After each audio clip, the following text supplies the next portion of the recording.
Hello students, आज की class का जो हमारा टॉपिक है matters and non metals chapter के सीबीएसई स्टेट बोर्ड के इम्पोर्टेंट क्वेश्चंस हैं जो कि पिछले कई सालों से एग्जाम्स में पूछे जा रहे हैं। इस चैप्टर के अंदर, इस सीरीज के अंदर हम कुछ इम्पोर्टेंट क्वेश्चंस करेंगे जो पहले कई बार पूछे गए हैं। देखते हैं इस सीरीज के कुछ important questions.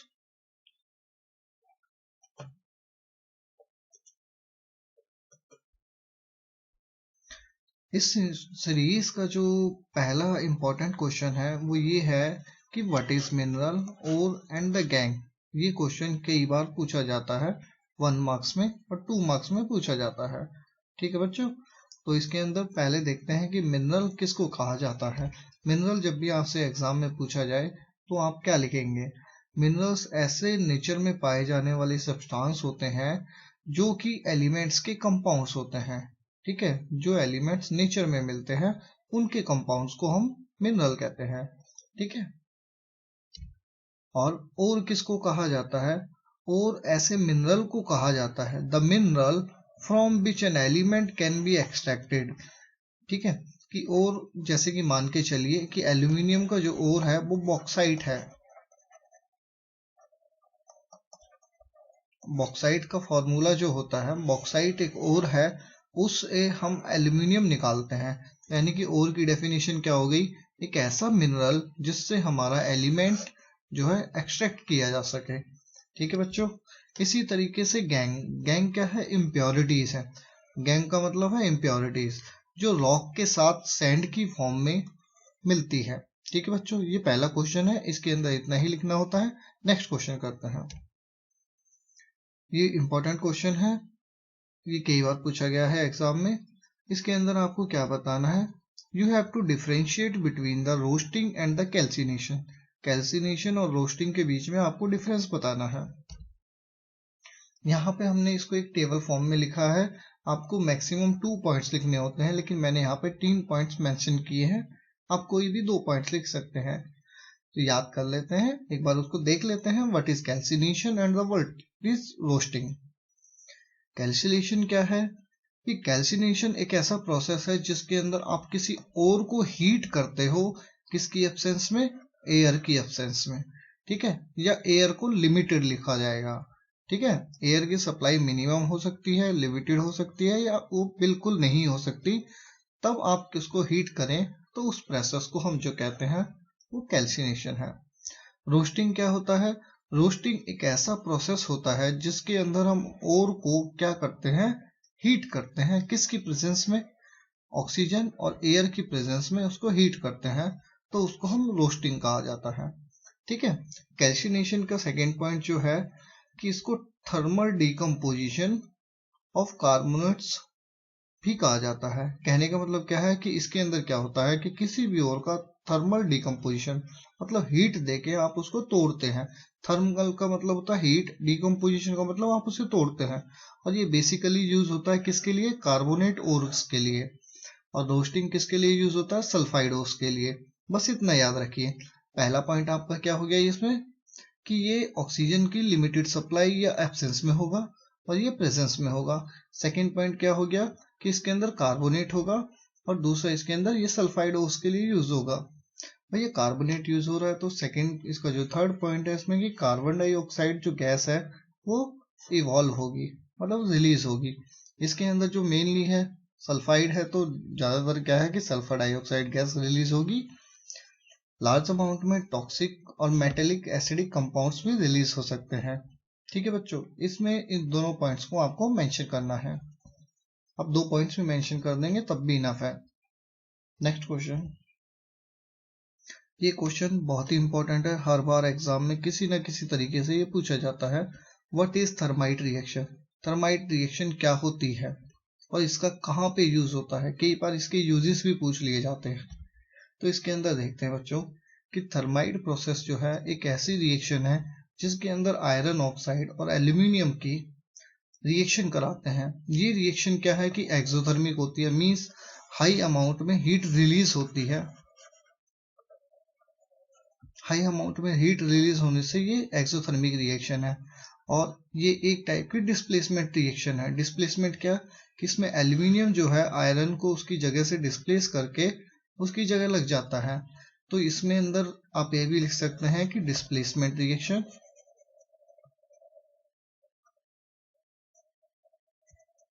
This is also a displacement reaction. ठीक है बच्चों, तो थर्माइट रिएक्शन क्या है? आयरन ऑक्साइड और एल्यूमिनियम की एक रिएक्शन है, डिस्प्लेसमेंट रिएक्शन, जिसके अंदर एल्यूमिनियम आयरन ऑक्साइड से आयरन को डिस्प्लेस करता है। इस प्रोसेस के अंदर बहुत ज़्यादा अमाउंट में हीट रिलीज होती है, जो क्या करती है कि आयरन को मेल्ट करने के लिए, एक बात जो सबसे इंपॉर्टेंट है कि यहाँ पे आयरन जो है वो लिक्विड स्टेट में है, मीन्स मॉल्टन स्टेट में है, पिघली हुई अवस्था में है। इतनी ज़्यादा हीट रिलीज होती है कि आयरन को पिघला देती है। इस रिएक्शन को हम कहाँ यूज करते हैं? इस रिएक्शन को हम यूज करते हैं वेल्डिंग ऑफ रेल्स, यानी कि जॉइनिंग मेटल्स। दो मेटल्स कौन कौन से? आयरन को अगर आपको जोड़ना हो तो हम इस रिएक्शन को यूज करते हैं। सिंपल सा अगर आपको इसका एग्जांपल देखना है तो आप अपनी बुक्स में देख सकते हैं कि रेल की पटरियां जो टूट जाती हैं, रेल ट्रैक्स जो टूट जाते हैं, उनको ज्वाइन करने के लिए इसका इस्तेमाल किया जाता है।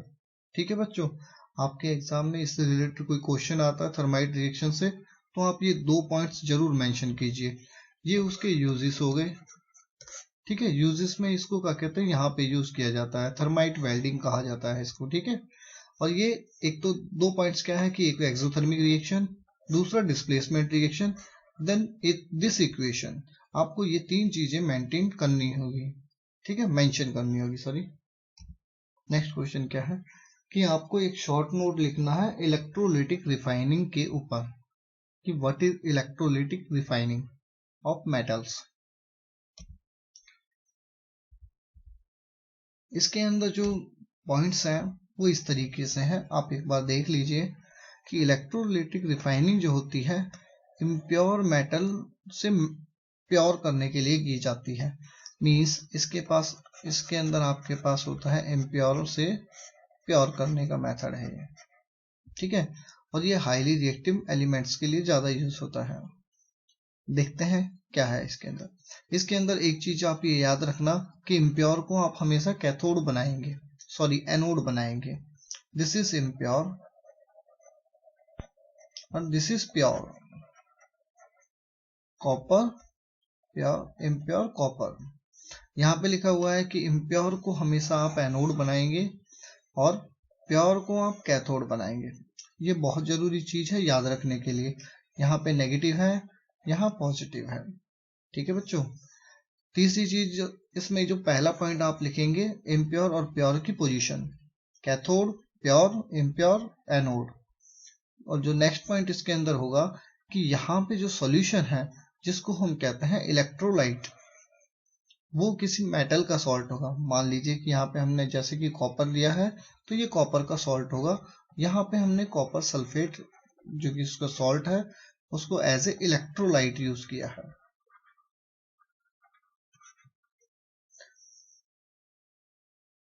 इसके अंदर क्या होगा, इसको हम बहुत अच्छे से समझते हैं तीनों पॉइंट्स को।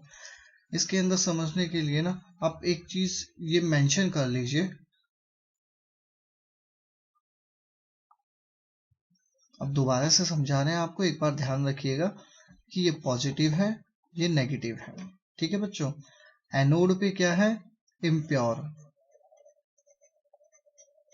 और ये क्या है, प्योर। यहाँ पे कॉपर है, इम्प्योर कॉपर है, इतना समझिए। इम्प्योर कॉपर से क्या है कि इधर इलेक्ट्रॉन जाएगा, पॉजिटिव है। पॉजिटिव का मतलब क्या है, इलेक्ट्रॉन डेफिशिएंट। पॉजिटिव है तो इसका मतलब इलेक्ट्रॉन डेफिशिएंट है, इसको इलेक्ट्रॉन चाहिए। तो कॉपर किस में टूटेगा, कॉपर प्लस में 2 इलेक्ट्रॉन्स में। अब 2 इलेक्ट्रॉन्स तो इधर चले जाएंगे और Cu2 पॉजिटिव हमारे पास इस सॉल्यूशन के अंदर रह जाएगा। ठीक है, तो इस तरीके से ये सर्किट कंप्लीट हो जाएगा। अब जो कॉपर 2 पॉजिटिव आयंस सॉल्यूशन के अंदर रह गया था, अब क्योंकि ये जो इलेक्ट्रॉन्स है कैथोड पे एक्सेस ऑफ इलेक्ट्रॉन्स है, नेगेटिव का मतलब है एक्सेस ऑफ इलेक्ट्रॉन्स, नेगेटिव का मतलब बहुत ज्यादा इलेक्ट्रॉन्स है इसके पास। अब ये जो प्योर मेटल है कैथोड, इसके पास इलेक्ट्रॉन काफी ज्यादा है, तो ये क्या करेगा कि इस सॉल्यूशन के अंदर जो Cu2 पॉजिटिव आयंस थे उनको 2 इलेक्ट्रॉन सप्लाई करेगा, यानी कि जो Cu2 पॉजिटिव आयंस सॉल्यूशन के अंदर है उनको 2 इलेक्ट्रॉन्स कहाँ से सप्लाई होंगे, कैथोड से। तो ये किस में कन्वर्ट हो जाएगा, कॉपर में।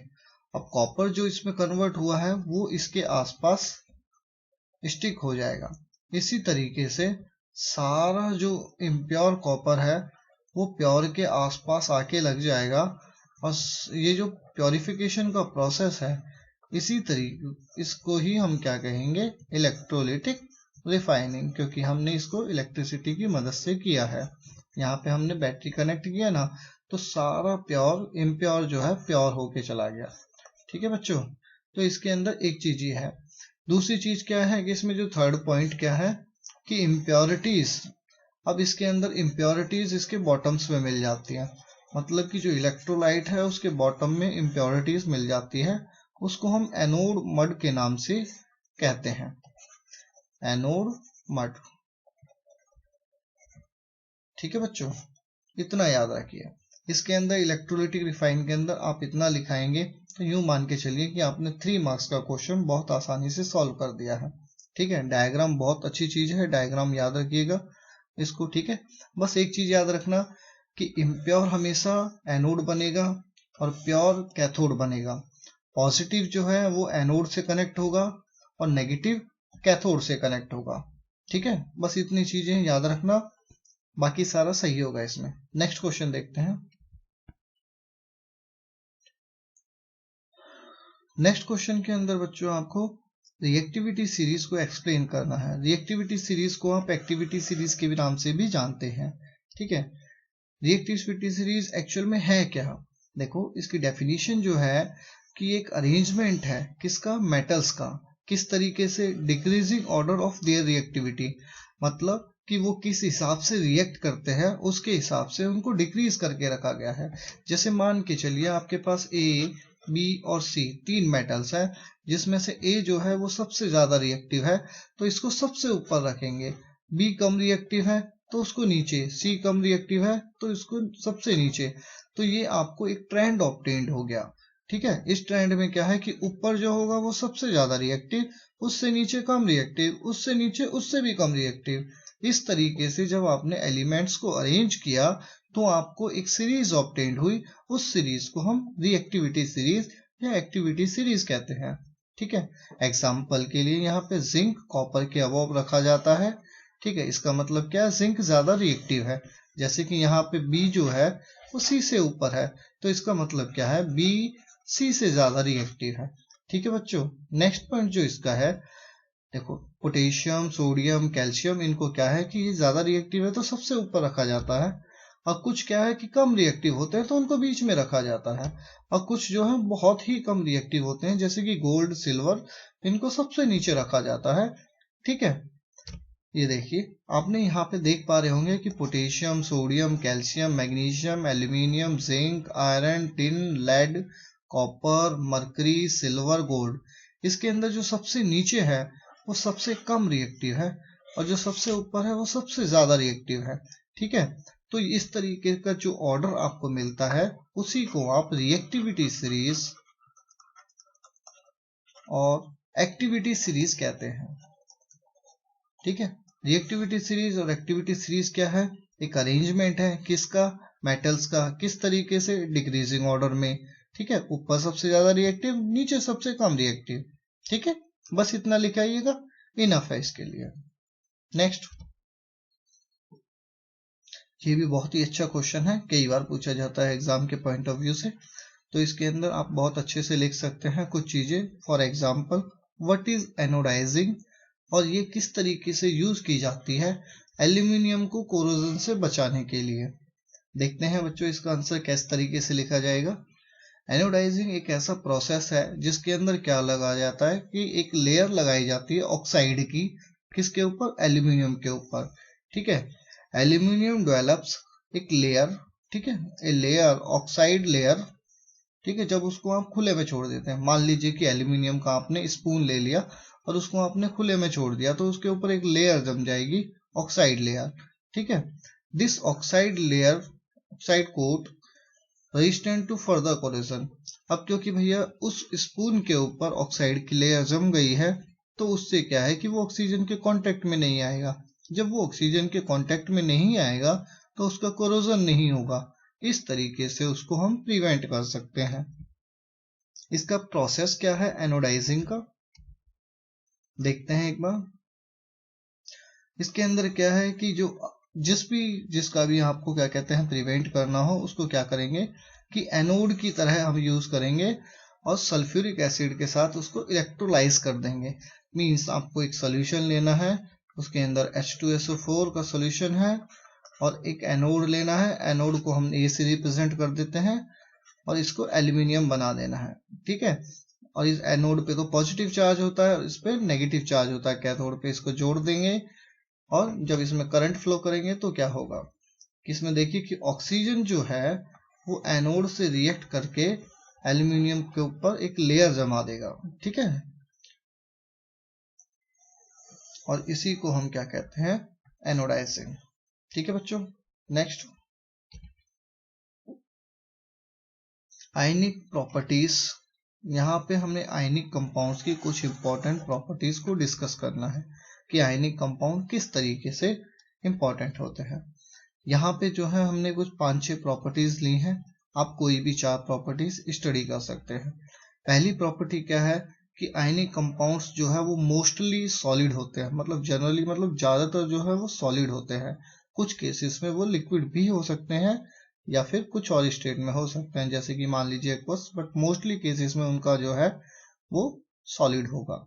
नेक्स्ट क्या है कि उनका मेल्टिंग पॉइंट और बॉइलिंग पॉइंट जो है काफी ज्यादा होगा, ठीक है। High melting and boiling point होगा। आयनिक कंपाउंड्स जो हमेशा सॉल्युबल होंगे पोलर सॉल्वेंट्स में, फॉर एग्जांपल वाटर जो है पोलर सॉल्वेंट्स है, और इनसॉल्युबल होंगे ऑर्गेनिक सॉल्वेंट्स में like benzene, chloroform, carbon tetrachloride. इन सब के अंदर किस तरीके से होंगे वो इनसॉल्युबल होंगे, ठीक है। 3 पॉइंट्स क्लियर है। फोर्थ पॉइंट जो है ionic compounds in the solid state are bad conductor of electricity, क्योंकि इसके अंदर क्या है कि फ्री आयंस नहीं होते हैं, इस वजह से आयनिक कंपाउंड सॉलिड स्टेट के अंदर बैड कंडक्टर ऑफ इलेक्ट्रिसिटी होते हैं। बट इन फ्यूज स्टेट यानी कि मोल्टन स्टेट और aqueous solution free ions are present, hence they are the good conductor of electricity. इसका मतलब क्या है कि जब आप उस सॉलिड को, जैसे फॉर एग्जांपल मान लीजिए नमक है, NaCl उसका फॉर्मूला है। जब सॉलिड स्टेट में होता है तो इसके अंदर से कोई करंट पास नहीं होता, लेकिन आप इसको इतना हीट कर दीजिए कि पिघला दें, या इसको क्या कहते हैं पानी के साथ मिला दीजिए, यानी कि एक्वस NaCl का सॉल्यूशन बना दीजिए, ठीक है। तब इसके अंदर से अगर आप करंट फ्लो करेंगे तो ये इजीली फ्लो करेगा, क्योंकि इसके अंदर आयंस प्रेजेंट होते हैं इसीलिए। और जो नेक्स्ट पॉइंट क्या है कि आयनिक कंपाउंड्स की रिएक्शन जो है वो बहुत बहुत बहुत ही ज्यादा फास्ट होती है, उसके लिए very very very fast. Next question, ये जो क्वेश्चन है ये हमने पहले कर रखा है कि इसके अंदर कुछ नहीं करना, नीट एंड क्लीन डायग्राम बनाना है इलेक्ट्रोलिटिक रिफाइनिंग का, जो कि हमने पहले देखा हुआ है। सेम क्वेश्चन है, सेम डायग्राम है, ठीक है। इसके अंदर क्या है भाई, एनोड को हम इम्प्योर मेटल लेते हैं और कैथोड को हम प्योर लेते हैं, ठीक है। ये नेगेटिव चार्ज है, ये पॉजिटिव चार्ज है। यहाँ पे इलेक्ट्रोलाइट लेंगे, इलेक्ट्रोलाइट उसी मेटल का होना चाहिए जिस मेटल को हम प्योर कर रहे हैं, ठीक है। तो इसका सिर्फ डायग्राम बनाना है, डायग्राम बहुत जरूरी है बच्चे, इसको एक बार थोड़ा सा प्रैक्टिस कर लीजिएगा, बन जाएगा, ठीक है। यहाँ पे जो 9th क्वेश्चन है ये इंपॉर्टेंट है CBSE के पॉइंट ऑफ व्यू से। इसमें एक ऑक्साइड दे रखा है H2O3, और जो कि हमें वाटर से बिल्कुल अनअफेक्टेड है, इसका मतलब वाटर के साथ वो रिएक्शन नहीं करता। हमें एक ऐसा मेथड बताना है जिससे X को ऑब्टेन किया जा सके उसके ओर से, और एक रीजन बताना है कि हमने ये क्यों चूज किया। तो भैया इसका जो क्या कहते हैं आंसर है वो क्या है कि एल्यूमिनियम ऑक्साइड जो है वाटर से अनअफेक्टेड हो जाता है। तो यहाँ पे जो X एलिमेंट है वो क्या हो गया एल्यूमिनियम Al2O3, तो ये किस तरीके का फॉर्मूला है, H2O3 कन्वर्ट इनटू Al2O3। तो X क्या हो गया भैया, एल्यूमिनियम। X क्या है, एल्यूमिनियम है। और इसको हम इसके ओर से किस तरीके से निकालते हैं, बॉक्साइड प्रोसेस से। इलेक्ट्रोलिटिक रिडक्शन जो प्रोसेस है, बॉक्साइड इसका ओर है, किसका भाई, एल्यूमिनियम का। ठीक है, इसको हम कहां से ऑब्टेन करते हैं, बॉक्साइड से। और कौन से प्रोसेस से ऑब्टेन करते हैं, इलेक्ट्रोलिटिक रिडक्शन मेथड से। और जो इसका थर्ड आंसर है, इसको हम क्यों यूज किया इस मेथड को, इसका रीजन क्या है, कि reason for using the electrolysis method, इसका रीजन क्या है कि it's higher reactivity than carbon से ज्यादा रिएक्टिव होती है किसकी, एल्यूमिनियम की। Means aluminium is more reactive than the carbon. इसीलिए हमने इस मेथड को यूज किया, क्योंकि एल्यूमिनियम ऑक्साइड जो है वो रिड्यूस नहीं किया जा सकता कार्बन से साथ हीट करके। मींस Al2O3 को आप कार्बन के साथ हीट करके रिड्यूस नहीं कर सकते। ठीक है, इसीलिए हमने ये वाला मेथड यूज किया। ठीक है बच्चों, next question. In the electrolytic refining a metal M, what would you take as anode and cathode of the electrolyte. देखो बच्चों, अगर आपने जो पहले दो क्वेश्चन पढ़े हो तो उनके बेसिस पे इसका बहुत आसानी से आप आंसर दे सकते हैं कि इलेक्ट्रोलिटिक रिफाइनिंग के अंदर आपके पास है मेटल M, इसके अंदर आप उसको एनोड क्या लेंगे और कैथोड क्या लेंगे। तो जैसा कि आप जानते हैं, एनोड और कैथोड दो इलेक्ट्रोड होते हैं। एनोड जो लेते हैं वो हम इम्प्योर को लेते हैं, और कैथोड जो आप लेते हैं वो प्योर को लेते हैं। और इलेक्ट्रोलाइट जो आप यूज करेंगे, जिस मेथड को आप प्यूरिफाई करते हैं, उसका मेटल का सॉल्ट यूज करेंगे। Metal salt is used as electrolyte. अब इसका आंसर देखते हैं। Electrolytic refining is a method of extracting and the purifying metals obtain through the refining process. Same चीजें हैं जो अभी हमने बताई हैं आपको, कि एनोड को हम क्या कहते हैं, इम्प्योर मानेंगे, कैथोड को हम प्योर मानेंगे। Electrolyte water soluble metal salt होगा। ठीक है बच्चों, अब जैसे ही करंट फ्लो होगा इसके अंदर से, तो ये सारा सेम प्रोसेस हो जाएगा। ठीक है बच्चों, जैसे हमने आपको बताया आप ठीक वैसे लिखिए। नेक्स्ट जो है क्वेश्चन है, छोटे छोटे क्वेश्चन है, पार्ट्स में पूछे जाते हैं, तो इसके आंसर हमने पार्ट्स में ही दिए हैं। देखो बच्चों, प्लेटिनम, गोल्ड और silver means platinum, gold Au and silver Ag को आप ज्वेलरी के लिए इस्तेमाल क्यों करते हैं। तो जब आप रिएक्टिविटी सीरीज को देखेंगे, तो रिएक्टिविटी सीरीज के अंदर सबसे नीचे प्लेटिनम, गोल्ड और सिल्वर आते हैं। इसका मतलब क्या है कि भाई इनकी रिएक्टिविटी जो है वो लो है, लो रिएक्टिव है, लो रिएक्टिव इन नेचर। जब रिएक्टिव ही नहीं है ये, तो ये किस तरीके से एक्ट करेंगे। इसीलिए इनका यूज कहाँ किया जाता है, ज्वेलरी मेकिंग में। एक बार देख लेते हैं इसका आंसर आएगा तो आप किस तरीके से लिखेंगे। इनको ज्वेलरी के लिए इस्तेमाल किया जाता है क्योंकि ये बहुत लश्रस होते हैं। दूसरी चीज क्या है कि ये रिएक्ट नहीं करते एयर के साथ और ऑक्सीजन के साथ। जब रिएक्ट ही नहीं करेंगे तो कोरोजन नहीं होगा। इसीलिए आप क्या करते हैं, इसका इस्तेमाल ज्वेलरी मेकिंग के लिए करते हैं। Next point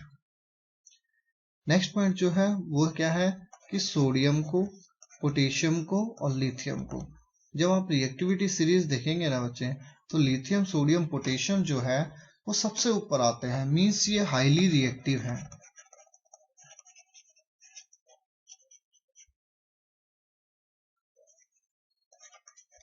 highly reactive metals. और जब मेटल्स भैया हाईली रिएक्टिव हैं, तो इसको हम एटमॉस्फेयर में खुला कैसे छोड़ सकते हैं। इसको हम ढक के रखने की जरूरत है, क्योंकि खुला छोड़ेंगे तो ये रिएक्शन कर लेगा। इसीलिए हम इसको केरोसिन ऑयल, पैराफिन ऑयल के अंदर डिप करके रखते हैं। ठीक है, यहाँ पे सेम आंसर है एक बार की। इसको अगर हम खुला छोड़ देते हैं तो ये बहुत ही विग्रेसली रिएक्ट करता है एयर और वाटर के साथ। इसीलिए हम इसको कहाँ, किसके अंदर डिप करके रख सकते हैं, केरोसिन ऑयल के अंदर। ठीक है, ताकि ये किसके कांटेक्ट में ना आ जाए, एयर और मॉइस्चर के कांटेक्ट में। केरोसिन ऑयल की जगह कई बार ना पैराफिन ऑयल भी यूज किया जाता है, पैराफिन ऑयल भी यूज किया जाता है। ठीक है बच्चों, इसमें यहाँ पे एक जो क्वेश्चन है ये भी, इसका आंसर वैसे तो हम दूसरे पॉइंट्स में देख चुके हैं पहले, लेकिन एक बार इसको यहाँ पे देख लेते हैं कि एल्यूमिनियम जो है वो काफी ज्यादा रिएक्टिव होता है, फिर भी हम इसका इस्तेमाल जो है खाना बनाने वाले बर्तन के लिए यूज करते हैं। क्यों? देखो बच्चे, इसका आंसर सिंपल सा ये है कि एल्यूमिनियम रिएक्टिव तो होता है, तो ये ऑक्सीजन में जो प्रेजेंट है, मतलब एयर में प्रेजेंट ऑक्सीजन के साथ रिएक्शन करके एल्यूमिनियम ऑक्साइड बना लेता है, और वो एल्यूमिनियम ऑक्साइड एल्यूमिनियम की आउटर कवरेज पे लग जाता है, और वो उसको रिएक्शन करने से रोकता है। किससे? एयर से। इसीलिए हम उसको इस्तेमाल खाना बनाने के लिए करते हैं। ठीक है, आंसर देखते हैं बच्चों कि एल्यूमिनियम जो है वो काफी ज्यादा रिएक्टिव एलिमेंट है, तो ये कोरोजन को रजिस्ट करेगा। ठीक है, क्यों, कैसे करेगा? कि एल्यूमिनियम भैया ऑक्सीजन के साथ रिएक्ट कर लेगा एयर के में, ठीक है, और एल्यूमिनियम ऑक्साइड की लेयर लगा लेगा अपने ऊपर। जैसे मान के चलिए कि एल्यूमिनियम है, तो इसने ऊपर एल्यूमिनियम ऑक्साइड की लेयर लगा ली। जब एल्यूमिनियम ऑक्साइड की इसने लेयर लगा ली तो ये उसके साथ रिएक्शन नहीं करेगा। ठीक है, क्योंकि ये ऑक्साइड की जो लेयर होती है बहुत ही ज्यादा स्टेबल होती है, मीन्स जल्दी से रिएक्शन नहीं करती, और ये कोट की तरह प्रिवेंट करती है। ठीक है, कोटिंग की तरह एक्ट करती है। ठीक है, लाइट वेट है, गुड कंडक्टर है, इसीलिए हम इसको खाना बनाने के लिए इस्तेमाल करते हैं। ठीक है, नेक्स्ट, यहाँ पे ये क्वेश्चन कई तरीके से पूछा जाता है कि कार्बोनेट से ज्यादा आप सल्फाइड ओर्स की कंपैरिजन में आप कार्बोनेट ओर को क्यों प्रेफरेंस देते हैं। ठीक है, यहाँ पे भी क्वेश्चन उसी तरीके से है कि जो कार्बोनेट ओर्स होते हैं और जो सल्फाइड ओर्स होते हैं उनको हम क्या करते हैं, कन्वर्ट करते हैं उनके ऑक्साइड में। ठीक है, ऑक्साइड्स के अंदर कन्वर्ट किया जाता है। रीजन क्या है? रीजन ये देखो कि इनको ऑक्साइड में कन्वर्ट कर दिया जाता है क्योंकि मेटल्स को रिडक्शन से ऑब्टेन करना आसान होता है कार्बोनेट और सल्फाइड ओर की कंपैरिजन में। ठीक है, मींस कार्बोनेट्स से अगर आपको मेटल निकालना है और सल्फाइड से मेटल निकालना है तो वो काफी मुश्किल प्रोसेस है, इसीलिए आप उसको पहले किस में कन्वर्ट करेंगे, ऑक्साइड में, तब उसको मेटल के अंदर कन्वर्ट किया जाता है रिडक्शन मेथड की हेल्प से। ठीक है बच्चों, यहाँ पे इस टाइप के क्वेश्चंस कई तरीके से पूछे जाते हैं। मेटल्स के साथ रिएक्शन क्या होता है जब आप मेटल्स को रिएक्ट करते हैं एसिड्स के साथ। आप सभी जानते हैं कि मेटल्स एसिड के साथ रिएक्शन करके हाइड्रोजन गैस निकालते हैं। ठीक है, when acids react with the metals they produce salt and the hydrogen gas। ठीक है, बहुत सारे मेटल्स जो हैं वो एसिड के साथ रिएक्शन करते हैं, बट सारे नहीं करते हैं। इसमें जो नॉर्मल रिएक्शन होती है वो क्या होती है कि मेटल एसिड के साथ रिएक्शन करके सॉल्ट प्लस में हाइड्रोजन गैस लिबरेट करेगा। ठीक है बच्चों, नेक्स्ट जो है वो क्या है कि reaction of metals with water. जो सेकंड पॉइंट था कि मेटल वाटर के साथ रिएक्शन करके क्या प्रोड्यूस करेगा। ठीक है, यहाँ पे क्या है कि मेटल जब भी वाटर के साथ रिएक्शन करेगा तो मेटल ऑक्साइड और हाइड्रोजन गैस लिबरेट होगी। ठीक है, जैसे कि मान के चलिए मेटल के अंदर हम मैग्नीशियम ले लें Mg और यहाँ पे वाटर ले लें, तो ये बनेगा MgO प्लस में हाइड्रोजन गैस।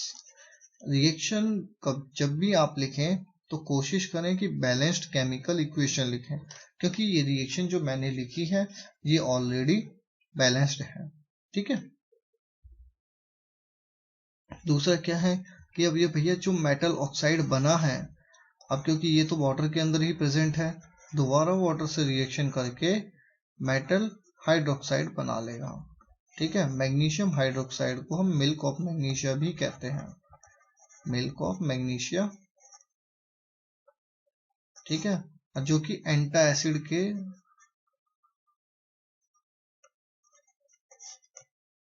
तौर पे इस्तेमाल किया जाता है एसिडिटी को प्रिवेंट करने के लिए। नेक्स्ट क्या है कि मेटल्स को जब आप ऑक्सीजन के साथ रिएक्शन करते हैं, reaction of metals with oxygen, oxygen के साथ जब आप मेटल्स को रिएक्शन करेंगे तो मेटल ऑक्साइड आपको बनाया जाएगा।